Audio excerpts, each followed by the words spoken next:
Le Seigneur nous fait du bien, le Seigneur nous régénère et nous entrons dans une nouvelle semaine, la semaine de la foi. Qui a la foi ce matin? Ah oui, tu as la foi parce que tu t'es levé, tu es venu dans ce lieu et certainement, eh bien, tu attends quelque chose de particulier du Seigneur. Et c'est pourquoi tu es là.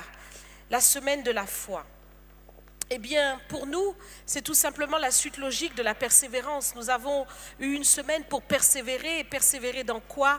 Dans la foi. Nous voulons nous tenir dans la foi parce que nous sommes appelés croyants. C'est ce que le Seigneur nous définit. C'est comme ça que le Seigneur nous définit. Et il nous dit, voici les miracles qui accompagneront ceux qui auront cru. Donc le Seigneur s'adresse à nous. Il veut que nous ayons foi et c'est parce que nous avons la foi que beaucoup de choses peuvent se passer, que le trône de Dieu peut bouger en notre faveur. Comme Abraham a cru, nous sommes aussi les fils et les filles d'Abraham.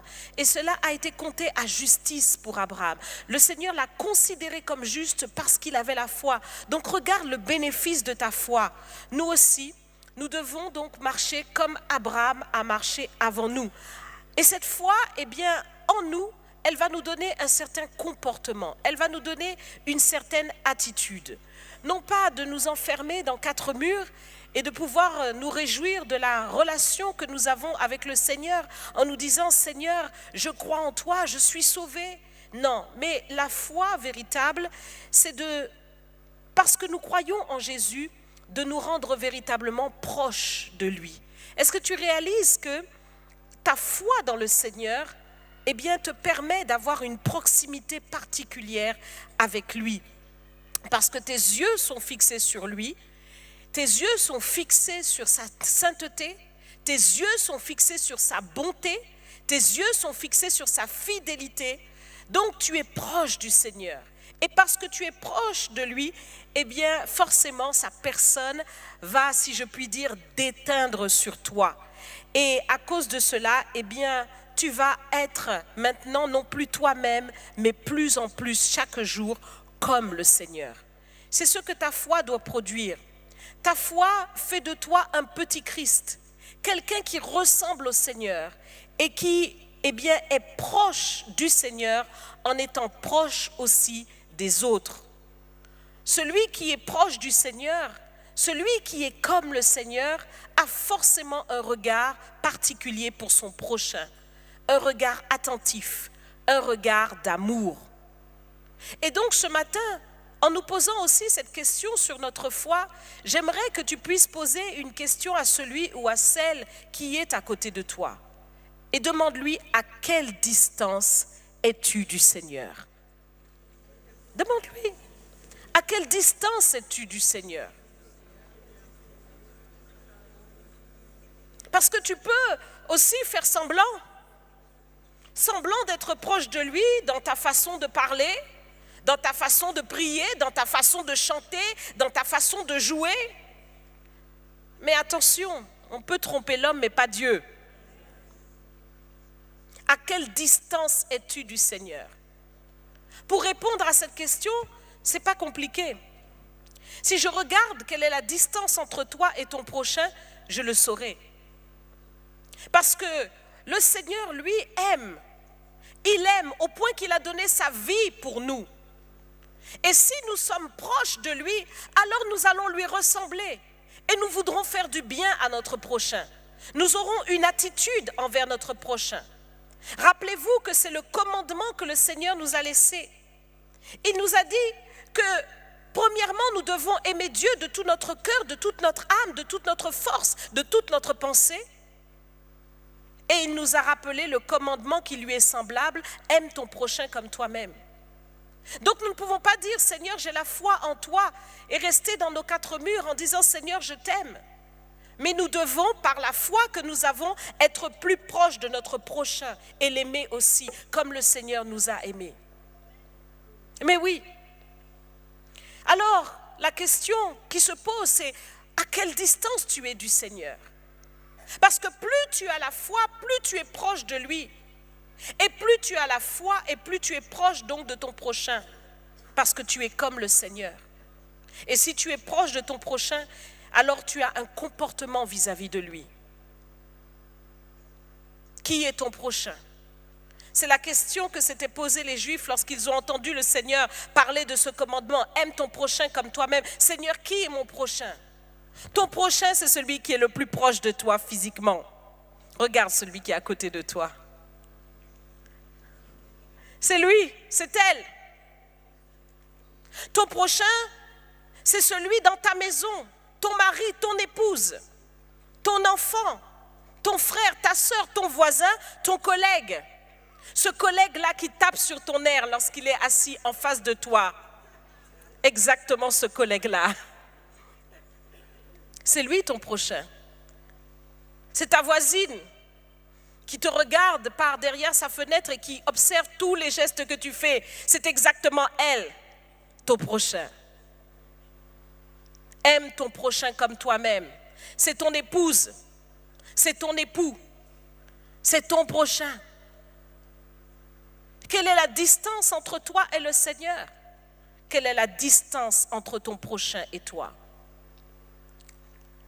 Si tu rejettes ton prochain, si tu ne l'aimes pas, si tu ne lui manifestes pas cet amour dont Dieu nous a aimés, quelle foi pourrais-tu manifester au Seigneur en laquelle nous allons tous croire? Ta foi, elle se définit par les actes que tu poses. Et les actes que tu poses, les actes d'amour que tu poses, sont une démonstration de la foi que tu as dans le Seigneur que tu ne vois pas.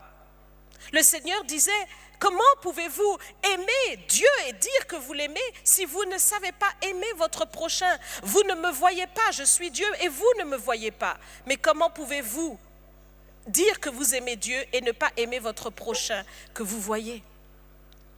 C'est important pour nous d'avoir une foi véritable.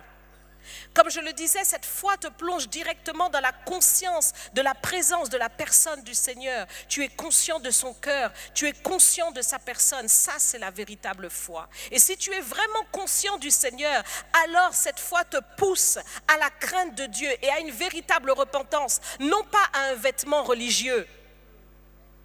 Le vêtement religieux, c'est une apparence que nous nous donnons, mais au fond, nos cœurs sont fermés, remplis de dureté, remplis de méchanceté, remplis de mépris, remplis de colère, remplis de toutes sortes d'indifférences qui déplaisent à Dieu et qui n'ont rien à voir avec Dieu.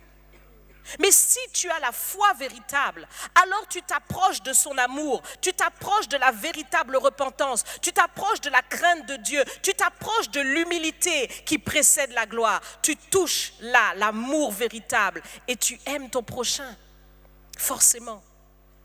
C'est ce que le Seigneur veut de nous. Le Seigneur ne veut pas que tu fasses semblant. Il ne veut pas que tu sois hypocrite. Mais il veut que tu aies une foi pure et véritable, la vraie foi qui conduit dans l'amour sanctifié, l'amour qui vient d'en haut, l'amour qui n'est pas une apparence, mais qui est une attitude, un comportement. L'amour qui n'est pas quelque chose que nous disons des lèvres, mais que nous ne vivons pas de l'intérieur. L'amour véritable qui pense le bien de son prochain et qui fait le bien pour son prochain. Ce matin, le Seigneur veut que nous rentrions dans la foi véritable. C'est une semaine pour toi de foi. Et cette foi t'enseigne la vraie piété. Cette foi t'enseigne la crainte de Dieu. Cette foi t'enseigne de respecter et d'honorer ton prochain. Cette foi t'enseigne à regarder Jésus-Christ dans son sacrifice, à réaliser qu'il n'est pas peu de choses et qu'il faut véritablement considérer avec avec un saint tremblement ce qu'il a réalisé pour nous. Le Seigneur n'était pas obligé de venir mourir pour l'homme. Mais si le Seigneur l'a fait, c'est qu'il a considéré que nous avions assez de valeur pour le faire. Le Seigneur t'a regardé et t'a considéré. Qui sommes-nous, nous, êtres humains, pour nous mépriser les uns les autres, alors que Dieu, dans le ciel, nous a considérés au prix de sa propre vie? La foi véritable que Dieu veut voir en toi, c'est une foi qui te donne véritablement beaucoup de joie à l'intérieur. Parce que lorsque tu connais par la foi le Seigneur, alors tu réalises qu'il a véritablement en lui un seul mot qui crie le pardon. Dieu nous pardonne, Dieu pardonne nos offenses et Dieu pardonne tous ceux qui nous entourent aussi. Du même pardon dont il t'a pardonné, le Seigneur pardonne aussi ton prochain. Qui es-tu pour lui garder dents? Amen. La foi véritable te fait rentrer dans le pardon du Seigneur. La foi véritable te donne de considérer avec joie la personne de Dieu qui te pardonne, qui te délivre, et de regarder ton prochain aussi avec joie, parce que tu sais qu'il y a de l'espérance pour lui. L'espérance d'être pardonné, l'espérance de marcher une vie nouvelle avec le Seigneur. Ce matin, le Seigneur veut cela de nous. Il veut une foi véritable, une foi pure, une foi sainte, qui nous permet véritablement de marcher les uns avec les autres dans l'amour véritable. Soyons attentifs à cette semaine où le Seigneur nous appelle véritablement chacun à marcher dans la foi véritable. Vérifie tout au long de cette semaine et que cette question résonne dans ton cœur chaque jour, chaque instant, dans tout ce que tu vas faire. À quelle distance es-tu du Seigneur? Nous allons nous mettre debout, s'il vous plaît, parce que nous ne sommes pas venus à un culte de plus, mais nous voulons nous engager avec le Seigneur dans ce chemin de foi. Nous sommes venus pour perfectionner notre foi.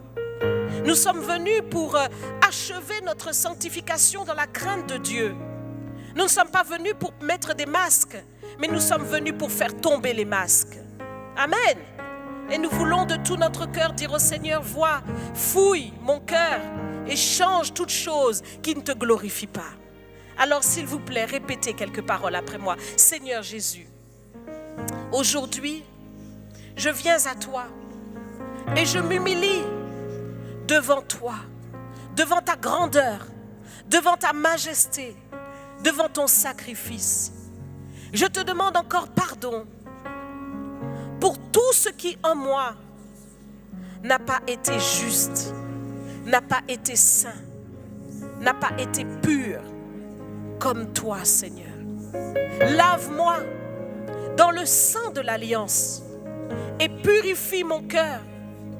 Remplis-moi de la foi véritable. Je veux te contempler. Je veux croire en toi. De cette foi qui mène à la repentance, à l'humilité, pour aimer Dieu de tout mon cœur, de toute mon âme, de toute ma force et de toute ma pensée, et pour aimer mon prochain comme moi-même. Pardonne-moi toutes les fois où je me suis élevée au-dessus de mon prochain, par orgueil, par colère, par méchanceté. Seigneur, je renonce à cela et je te demande de me donner un cœur comme le tien pour aimer mon prochain comme moi-même. Seigneur, je reviens vers toi dans la foi véritable. Et tout au long de cette semaine, donne-moi d'être vraiment à tes pieds. À tes pieds, proche de toi. C'est là ma position. Et je te dis merci, Seigneur. Au nom de Jésus, que ce culte te soit agréable. Glorifie ton nom et fais au-delà de tout ce que je peux penser ou demander. Ce matin, je m'attends à toi. Au nom de Jésus. Amen.